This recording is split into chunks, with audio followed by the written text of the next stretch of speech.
But for you, what was the whole experience like getting the call to become the next voice of Madden football? And like, how did that all go for you personally? And why do you think that they chose you for the video game franchise?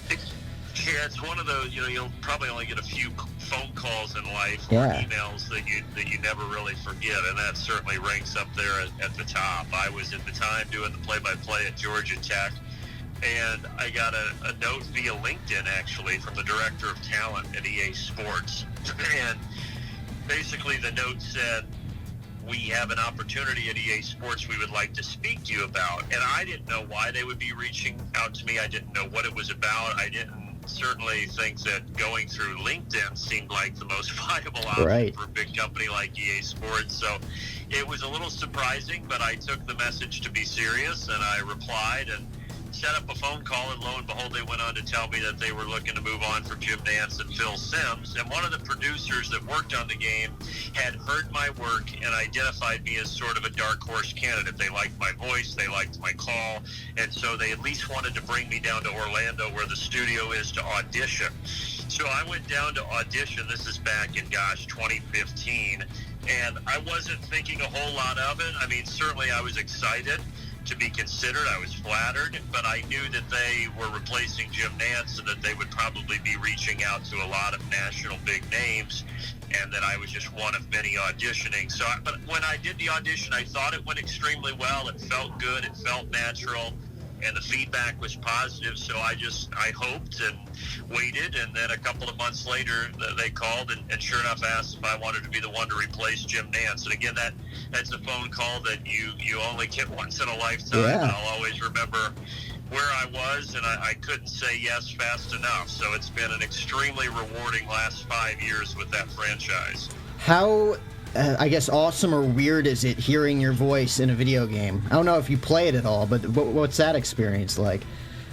I actually don't play it. The Right. only time I've played it is when my nephew in Dallas, Texas beats me, and I go down and visit the families for the holidays, and if he asks me to play, I'll play him. I've played him a few times. He's beaten me every time. So I do not own a system, though, so I don't hear it very often. I did before the pandemic, when we would go down to Orlando every week, they would sometimes have these testing sessions where they would play the game and we would listen to it so that we could make suggestions for the audio.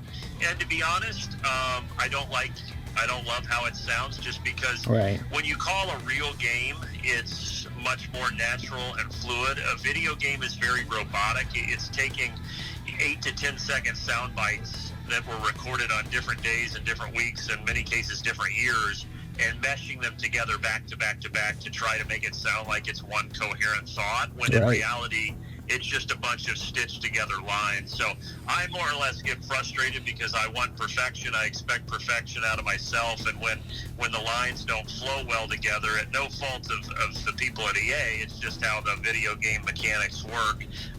I can get a little frustrated at times. Right. I mean, I could only imagine that it's just kind of tough getting into that, Game 7 mode of having passion and empathy towards a call when you're just in a studio, like with headphones on.